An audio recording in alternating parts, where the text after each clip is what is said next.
Oh, I've had a back injury for a few days, so I've been out of work for 3 days, and this is actually day four that I'm taking prednisone. So, if you follow the channel, you know that I won't take painkillers for obvious reasons. And, I went to the, injured it at work, and I went to the walk-in clinic and had them check it out, and, was really kind of an abrupt, it was a very long wait, and then I had to finally meet with a PA who was very, very curt, and it was only this very short. I think it was like a 120-second exam, if that. Maybe, hey, it was a questionnaire. Okay, you probably messed your sciatic nerve up here. We're going to give you prednisone and come back in 5 days. And so that's what I'm doing. And had to go through all the rigmarole with work, which is, it is what it is. I don't have any low back, like chronic low back issues. I've probably thrown my low back out maybe 3 times. If you have chronic low back issues, I feel for you. I have a chronic mid back issue, which isn't debilitating, it's just painful. But the low back ones, on the other hand, are incredibly debilitating. The few times I've done that, it's like where you can't walk, you can't roll over in bed, the whole 9 yards. And so it's getting a lot better now. But my only experience with steroids really has been, I took 10 milligrams a few times for asthma. I watched my oldest daughter take 10 milligram prednisone for ulcerative colitis, and she became like a bitch on wheels. And I think my youngest daughter was taking that as well and was a little bitchy as well. And, I was kind of irritable when I was taking the 10 milligram dose. When my former girlfriend, Megan, who passed away from cancer in 2020, was on radiation and chemotherapy, she was taking prednisone to deal with side effects. And it was a pretty hefty dose. I think it was like 40 or 60 milligrams for a while. And that's a pretty hefty dose. And she was on that for quite some time.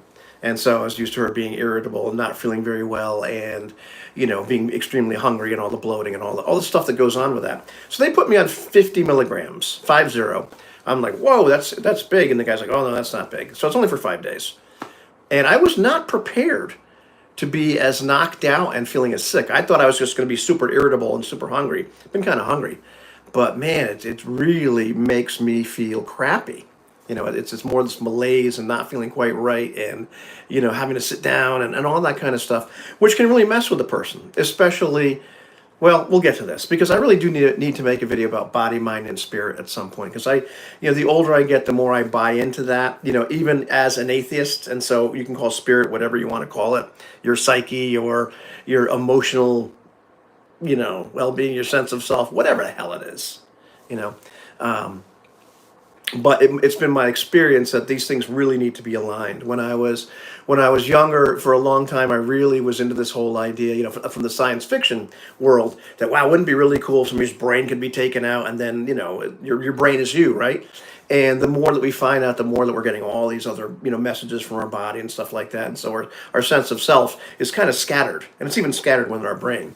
The bottom line is, like, when you feel sick, or you don't feel right, or you're in a lot of pain, that can mess with so much of you and your affect, your spirit, your emotions, even your thinking can get really, really distorted. And of course, I meet my friend Ron today, and he's like, dude, don't make any decisions while you're on prednisone. And when I was on prednisone, I forget, he said, I threw a soda can at Lisa, at his wife, and she's the sweetest person in the world. So he actually saw me at a gig. I did sound yesterday, so I was taking it easy, sitting down and doing the sound, but we were chatting about that. But man, that's just, I didn't realize just how nasty it can make you feel on such a high dose.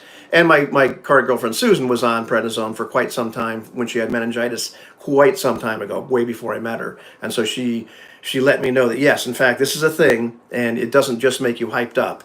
So so what have I been doing? I've been sitting around trying to take it easy, reading the 48 Laws of Power by Robert Greene, which I've never actually read. And one thing I can tell you that I'm irritated about is the font on the ebook is incredibly small. What the hell, people?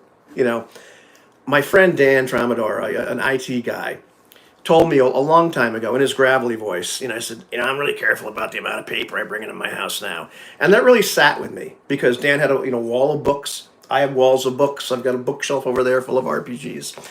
I got rid of a lot of the books I had. I did kind of a purge, and I love books, love them. My mom's house is full of books, and I don't know what we're going to do when she dies, because, I don't want to just throw them out. I think, because there's a lot of great stuff in there. But oh God, And so I wanted to do my kids a favor. I wanted to do me a favor, and you can alter the size of font on ebooks. Geez, I was looking for that. Where the hell I can do that on because I'm using books on Apple. So if I can find it, if you could tell me, my God, that'd be great. I should give you a super thanks instead of you buying a super chat. How's that for a plug? I'm a starving artist. Well, I'm not starving. Look at me. I'm freaking huge. And I'm starting to get the steroid blow. But yeah, if I could figure that out, that'd be great. I know there has to be something somewhere because some of them are much bigger and much kinder.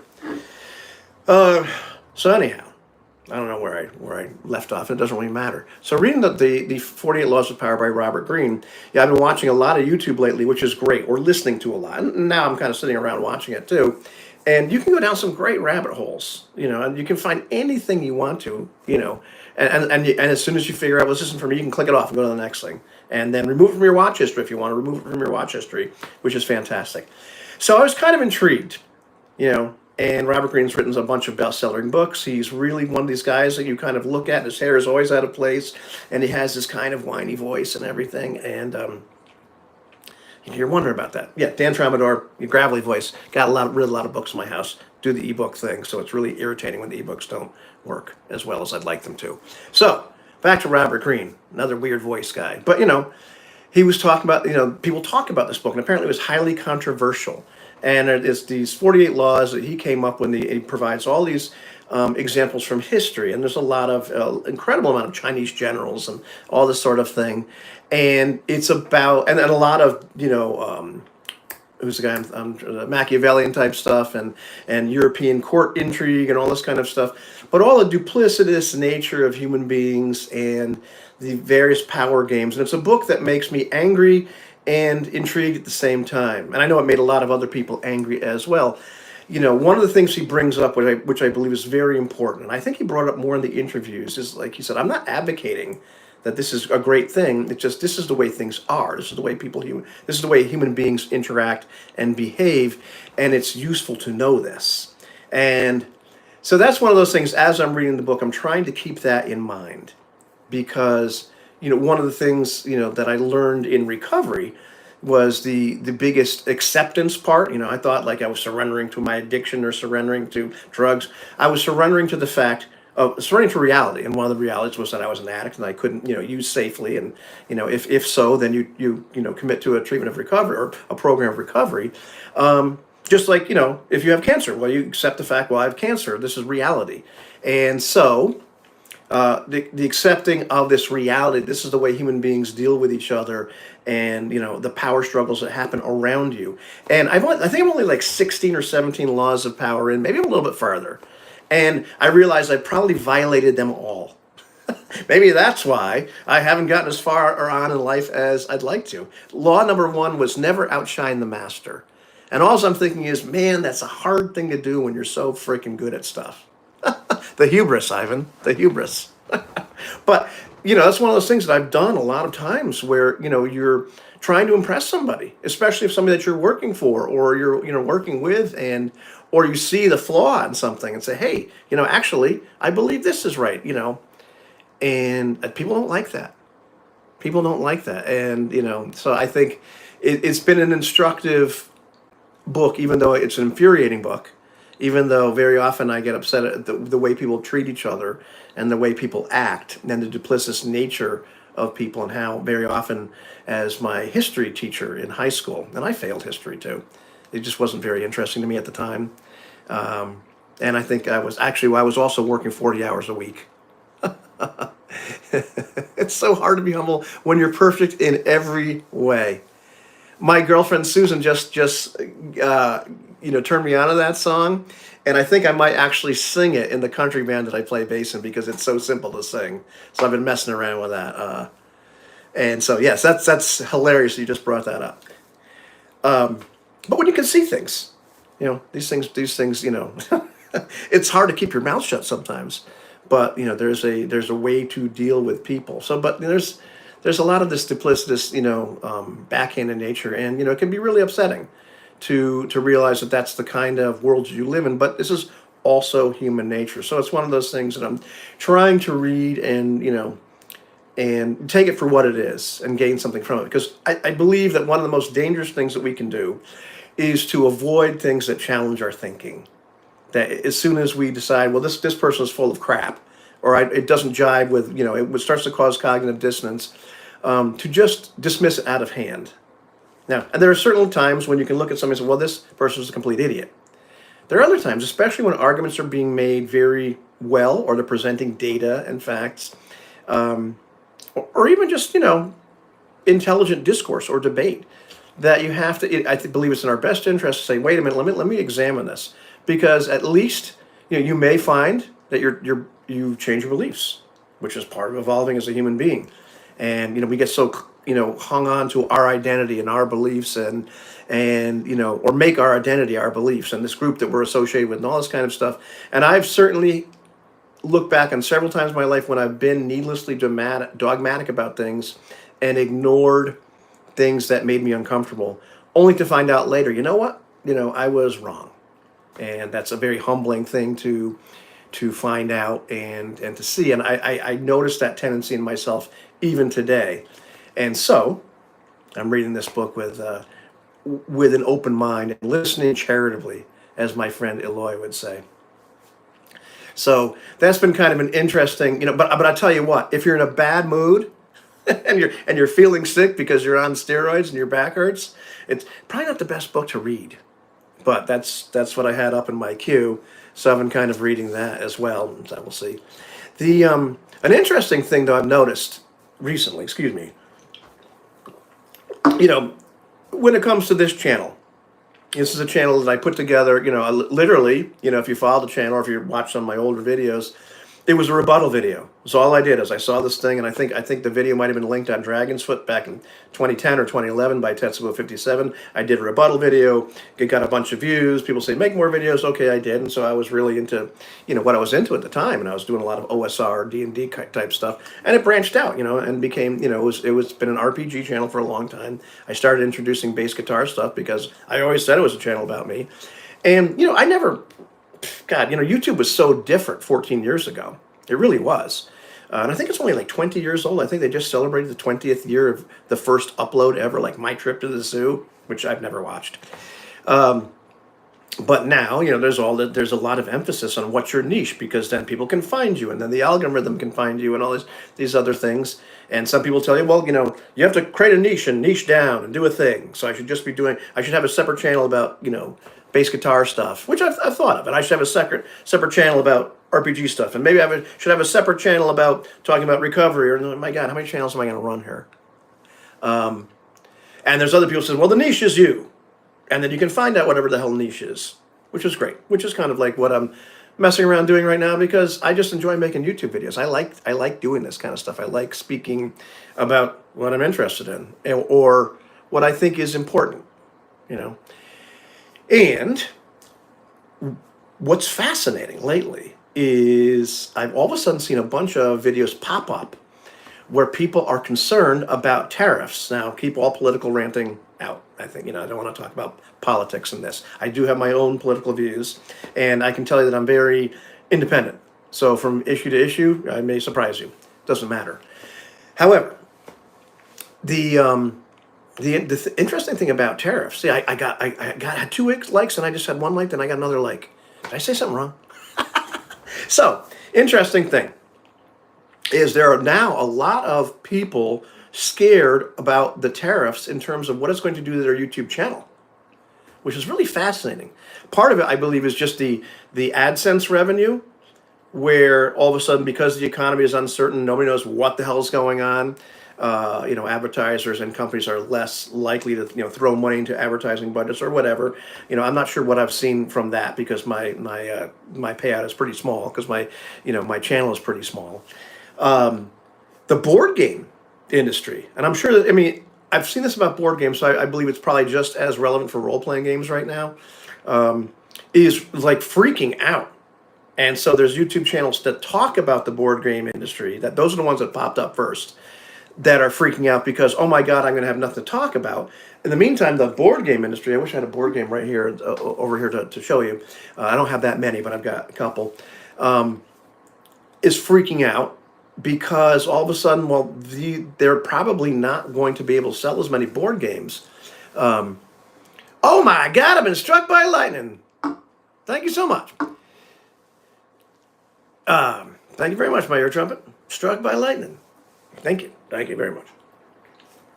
I appreciate it. Every penny helps. Keep the channel alive. The really interesting thing is, I'm supposed to say thanks a lot. Thanks, man. That's awesome.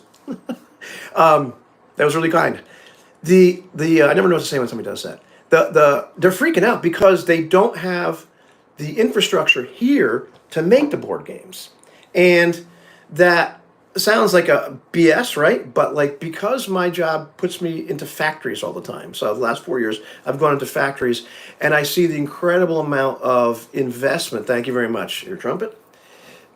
The incredible amount of investment that goes into the machinery that makes stuff in factories. It's gigantic. Like I mean, I don't think you can equate the CNC machines that make metal parts to do stuff with the machines that make the cards and all the the tokens and maybe the dice. Maybe you can. I don't know. I don't know what the expenditure of this. A lot of the cost of a lot of those are. These CNC machines that I see in a lot of places I go into, some of these are like a lot more expensive than my house, and they're not that big. Some of them are huge, and then they're like $1 million. But there are these $250,000 CNC machines the size of this room, and they've got them lined up, and we're just putting a new one in. You're like, holy crap. What I do know is, like, for example, bass guitar strings. There are zillions of brands of bass guitar strings, and like just about every manufacturer has one. The guy that makes my basses, most of my basses, Valenti, he's got his own brand of guitar strings. Well, he's this one-person shop in Staten Island, New York, right? So he's making the basses in his house. So does he make? He doesn't make strings. He has somebody make strings to his specifications. There's only a few companies that make the strings for everybody, because the machinery to make the strings is stupid expensive, and then they have the people that have the knowledge of how to wind them, because it's half machine wound and half hand wound and all this stuff. But there's various different cores and various different outer wires, and so the specs vary widely, so the strings will sound different. But there's only a few places that make the strings. So the MTD right here, he's got his own brand of strings. I'm looking around here. Does anybody else have a brand of strings that I can show you? I think Ernie Ball Music Man, but they're over at Sue's house. Yeah, they've got their own brand, but they don't make them. Maybe Ernie Ball does, because the equipment is so specialized. So going back to board games, or say like role-playing game stuff, well, a lot of that specialized equipment is overseas, and now if the tariff makes the item more expensive, we're less likely to buy it. The company that's producing the board game or RPG is less likely to make enough of a profit to survive, because if they pass the entire cost on to us, well, Christ, these things are pretty expensive already. I mean, you buy these, it's supply and demand crap. It's like, why are these role-playing games so expensive? It's like, a lot of times, well, how many of us are really out there buying them? If you're one of me, not a lot of us, really. It's not a market like everybody's going to buy this crap, right? And Polar Seltzer, and I'm trying to think of something else I can pick up. Check out all the specialty crap around me. I'm a specialty, but there's all these things that everybody's going to buy, and so the cost to make it is pretty cheap. Like, let's see, where have I got something like this freaking stupid highlighter. Everybody buys highlighters, so they're cheap. But if this was something that only came in role-playing games, this wouldn't be $1. It's probably like $5. Because they're not going to sell that many of them, so they need to make a profit. Now you top on that the expense of the tariffs, and they're like, I don't think I can charge somebody like $150 for this board game or for this role-playing game, because look at us, we're looking at things like Kickstarter, going, man, do I back this? Do I buy this other one? I'm looking at games on my shelf right now that I haven't played yet. It's either the shelf of shame or the shelf of hope, as my friend Anthony Runslinger would call it. So it's my shelf of hope. But there's investment on there, and am I going to spend twice as much? Right now, we're talking about he and I and our friends are talking about games that we've passed up on, and he's got issues with extra dogs and all kinds of other stuff and things with his business going on, where he's like, yeah, I needed to kind of slow down like what I was buying, right? And this is tariff stuff, and he's in Korea, so he deals with all other kinds of the shipping to him is insane, so that was a very long-winded and circuitous way of saying that all of a sudden, like, it's not just the manufacturers of these things that are freaking out like, oh man, I'm not gonna be able to sell this stuff. There are so many YouTube channels, their niche is based on something. And one of the examples I got was this guy like reviews like landscape equipment that's like cheap and effective and all this kind of stuff, and he's talking about this $60,000 equipment and chipper that you can't buy because it's made in the United States, and he just I think he might have one, but he's like, I can't outfit my entire operation like this. Oh yeah, Australia, forget it. Oh my God, God bless you. Insane postage, it's crazy. And I'm trying to remember if I tried to ship something to Australia once, and it was like crazy. I did ship something to Europe. I shipped a base amp to Europe one time, and I forget what I had to go through to get it there. And FedEx was, we didn't end up using FedEx. My friend Wojtek, who is this great sound tech, he's from Poland, but he's got all these connections in Europe, and so he sends like high-end basses and guitars over to Europe all the time. But it's through these bizarre companies, and they're like on the back of somebody's cart going through Spain and everything else. Australia, I think you're kind of out of luck. What are we gonna do? Send them to the New Hebrides and I don't know, have somebody take them over on a boat or something? I don't like good luck. So yeah, so he can't. This guy with the gardening channel, getting back to that, or the landscape channel. Well, all of a sudden, the $20,000 equipment that comes from China or wherever. Well, now he's like, geez, now people aren't going to be able to buy it, so I'm not going to be able to review it. So now, my whole channel might be screwed, which is it's really kind of interesting right now. So is niching down the best idea, Ivan? No, probably not. Screw it. Can I swear? Oh, fuck it. I'm not going to do that yet. Let's talk about me and what I think is awesome. So we'll see. But that's one of those things now. It's one of those times in our lives where everything's a little bit topsy-turvy, and regardless of what your politics are, you get the idea things are unstable, and what's really for sure and what's not really for sure. I know in the business that I'm in that I hate. I don't want to say it's the business I'm in. The company I work for, they're freaked out. There are emails that come through that say, you should talk to our customers that in the fluid economic times. So, dude, it's like you're freaked the hell out. Fluid economic times. Some of the leadership is like jumping like rats off a sinking ship because they don't know what to do, because that whole industry depends on things like steel and on imports of various kinds, and the amount of stuff that comes to us from a zillion different companies. We have tremendous amount of stuff that comes from China, stuff that comes from Israel. Who knows? Well, it may and probably won't be tariffed. Who knows? There's European stuff that comes to us. There's a whole the Canadian, a whole bunch of junk, and then just all the parts, all the stuff, all the So it's kind of, they're freaked out because they don't know what they're going to do, and also. The people that we supply, well, they sell stuff to other people, and a lot of times in other countries. So it's kind of wacky, which is one of those other signals that I get when I look to like, hey, you know what? I don't want to work for somebody for the rest of my life.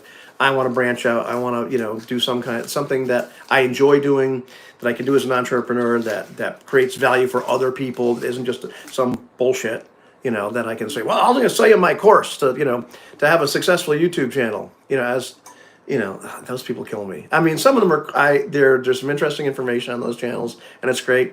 But I bought somebody else's course, and so now and some of these people are making money. Oh my God! I bought somebody else's course on how to have a successful YouTube channel, and so now I'm set up my own school to teach you how to have a successful YouTube channel. And some of these people are raking in the cash, But I'm not going to do that, man. But the point being that nothing's secure. For so long it's easy to get trapped into this idea that job is secure, and I've lost a job, lost a few jobs sometimes, and just they're not secure. And right now they're probably less secure than they've ever been in a lot of cases, because the economy is in a bit of an upheaval. So if you're a person like me that's just thinking, man, I'm not digging this shit, dude. I don't want to be doing this for the rest of my life. But in my case, for a long time, I just lacked the balls to do it, or the not just the balls. That's the wrong way to put it, because then you're just beating yourself up. Lacked the self-confidence and the self-esteem and lack the perspective to take the leap and do something different. And I don't mean leap like take the shot and shove it. I mean doing as much as I can on the side till I can say, okay, guys, I'm deuces. Now it's a little bit different because you start to realize, hey, yeah, none of this stuff is really secure. So that's always a good indicator to me is looking at just how unstable things are right now. Now might be a good time to do something. Is the instability of the world make it more likely that whatever I do, whatever you do, if you decide to do something different, will be less likely to succeed? I don't know. It could be the best time. Who knows? Isn't there that thing that like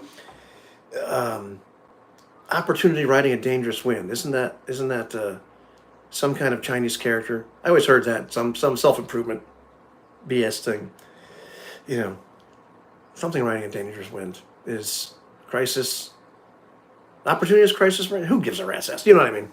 There's danger, Will Robinson, but it could be this great opportunity too. So who the hell knows? I'm certainly not one of those cutthroat business people that I spot opportunity everywhere. That was the interesting thing too. I was thinking about reading The Laws of Power, going way back to that part of the video by Mr. Robert Greene. I don't crave power. I don't crave power over other people. Who wants that? I mean, that's, to me, just an egotistical BS nonsense. Do I want power over other people in terms of, hey, man, if I'm providing something of value, you should buy it? Yeah, sure. Or do I want to be able to convince people to do something that is in their best interest? Yeah. And you see that in recovery an awful lot. We don't have any power over anybody. We just don't. People go out and use, and people go out and die. And I can't keep somebody clean. I can't make somebody get clean. I can't make somebody use. We don't have power over other people. But I don't crave it really. What do I want to do with that? I have enough of a hard time dealing with myself and the people I love. And I don't mean a hard time, but that's enough. I just want power over one thing, and that's my life. Isn't that what we really want? Is this sense of autonomy? Or to be able to make decisions and not be rocked by everything else. It's true. I don't believe that we live in a meritocracy. I don't believe that, hard work is going to be rewarded equally. I don't believe that smart work is going to be rewarded equally. I believe the deck is stacked against some people and for other people. That does not mean that we can't succeed despite those odds. And when I say succeed, I mean in the broadest sense, whatever you want to succeed at. Like, can I succeed at being, learning to read music even though the dots dance before my eyes? I could. I just haven't decided to yet. So success is whatever the hell you make it. But we have differences, and some of them are just inherent differences, but some of them are just like societal type differences. Or, so I don't believe that we live in that, but at the end of the day, and we don't have the same backgrounds. I mean, I just watched this great video today by this young lady who's a bit mad, but I like her videos. It's called Make Life Medicine, and you could just tell she's like, I think she's like she's chronologically challenged. I think she's 37, and she's saying like, well, it took me this long to figure these things out. Like, honey, it's okay. And I don't mean honey in a derogatory way. I'm like, I get it, and trust me, because I'm 57 now. But she was talking today about this idea, like, very often we don't get these messages, or the messages we get, earlier on in life aren't the most encouraging. And, very often when you do something different, whatever the hell it is, very often your friends and family won't necessarily be your biggest supporters. They might not at all. In fact, they might kind of tear you down or give you all the reasons. And a lot of times out of concern of why you shouldn't do X, Y, and Z, because it could be dangerous or whatever. And sometimes they just don't want you to exceed them. And because then they have to look at, well, gosh, if Ivan can do this, well, then I should be able to do something too. And I've had that experience with friends where, I've had friends that have done things that like, shit, I wish I did that. And there's this guy, Tony St. Tone Livornia. And, I went to high school with him, and he was an okay musician. He was okay. And he's done really well for himself as a musician. does a bunch of stuff down in Florida, and he just went after it like balls to the wall. Did USO shows and everything. I don't know if I'd want to follow his path, but good for him. But it makes, it's one of those uncomfortable things where have to look at myself and go, oh shit, well I could have done stuff like that and ended up in a different spot, So when you do stuff like that, regardless of what age you are and what you're doing, your friends and family won't necessarily be your biggest supporters, and other people probably will be, and you have to be careful who you surround yourself with, or who you listen to, or the advice you take, because very often it could be something that's to your detriment. So it's something to recognize, and so that was a good reminder, and it's one of those things. People. I just made a video about it. People need repetition. We need to hear the same stuff over and over and over and over again in just about any area of life. And I think that's the most true in cases where we're fighting past programming, whether it's from school, which taught us to be an obedient worker, to sit down and do the thing, or our parents, or whatever society told us to do. Don't be a rock star. That's not really a good career. Do something. You can maybe try to be a rock star, but do this. Have this sensible career. Don't play role-playing games. My God, you'll go to hell. I don't think I ever got told that. The Satanic Panic was around, but my parents really didn't care. We actually kind of thought it was edgy. All right, cool. Asmodeus. That's awesome, dude. You get the idea. But and then from jobs, whatever, and it just this, and then from past failures, so many things. I mean, and I had my first wife was abusive. My first girlfriend was abusive, and mostly just mentally. It's like you can't do this. You're not worth it. You're not a good person. All that dumb programming. We need to hear this other stuff over and over and over again. Remind ourselves, or get reminded by other people of these new things that we learn, whatever they are, and that's a really important thing. That whole body, mind, spirit, like I talked about in the very beginning, that's a big deal. That's a big deal. If something's out of whack with my body, I remember like vividly having maybe like a year or so clean, working in Walmart, and I had back-to-back colds. I think I had 3 of them in a row, and my attitude, my mood, everything went to hell. And I was starting to feel like maybe my recovery, maybe my improvement, because I'd taken this huge, turn in my life. My life was on fire. I destroyed it, and here I was, humbled, working in freaking Walmart, trying to put myself back together again, starting to get, my head together, and being in this terrible, awful mood and depressed and everything else, thinking maybe all that's just a sham. Maybe I am just worthless, and maybe I am just, mentally broken forever. And then it occurred to me, now, dude, you've had a cold for like 3 weeks. You feel like shit. That's a real deal. Anything else in my body that makes me feel crappy, like, being overweight, not getting enough exercise, that makes me feel crappy. Right now, I haven't been able to be in the gym for days because of this stupid back injury, which affects me. But it's also like, what am I looking at? What am I reading? What kind of, and I hate to go all pop psychology, I really do. But what kind of inputs do I have? Am I reading and listening to and talking to people that are supportive, or am I listening to things that are doom and gloom and dragging me in a different direction? That's a really important thing. It's not about being a Pollyanna. I think I made a video about that too. Just where you're gonna focus your attention.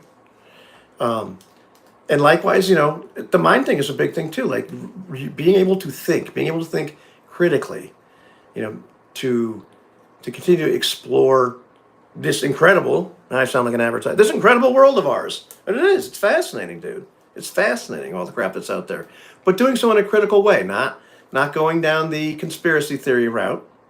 And I was just watching a great video with Steven Pinker talking about that, including the idea that looking at the New York Times for 100 years, somebody didn't see an increase in conspiracy theories. They've always been with us, internet or no internet. Being able to think in a critical way, being able to challenge your beliefs. One of the things reading the book I'm reading right now, keeping your mind active is huge. And I don't mean this as an elderly person. You have to do the Sudoku. Kill me if I start doing Sudoku. Somebody kill me if I start mentioning that. You'll find out where I live and kill me. I mean, and if you do Sudoku, no harm, no foul. I was just thinking, my word searches. I like my word searches. That's the one that gets me. Probably Sudoku is probably more of a worthy mental challenge. But learn thinking. Because there's never any end to that. Because being stuck and being dogmatic, that's terrible. And that's, I've fallen into that trap.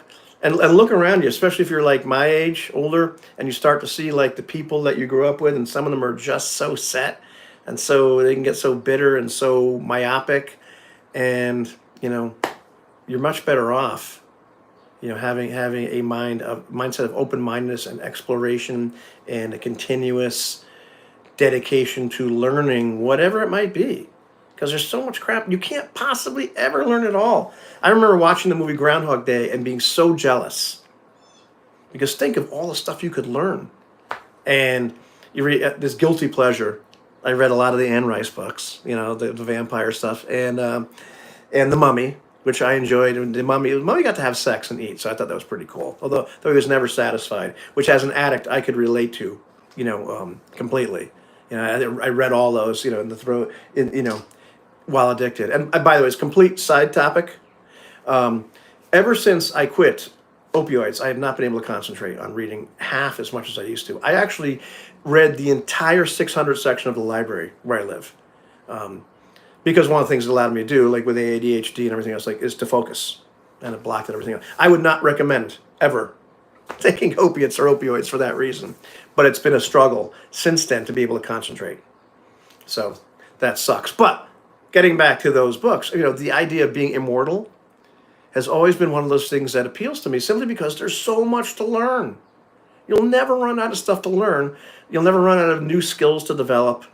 You'll never run out of, it's just out there. We can't possibly comprehend it all. And, it's one of those things that can be maddening, especially if you want to understand it all and to know it all. I think there's things to be said for like minding your business and staying in your lane and focusing on one thing and becoming a master at that, which is great too. But that's going to take a lot of time as well. But just there's so much stuff out there. It's so fascinating. So go look. Anyhow, I blathered for way too freaking long. Thank you very much for the kind support and the greetings from Australia. And now I'll go do some stuff and try to withstand this very last day of prednisone, which, so far I haven't had thrown anything or been that irritated, and right now I'm feeling okay, but I'll be glad when I'm done with that. You know what I mean? Take it easy, kids. And now I will end the chat. Yes, I want to stop streaming. Are you sure you want to stop streaming? That always, we have that happen in our live games too. Watch the live games.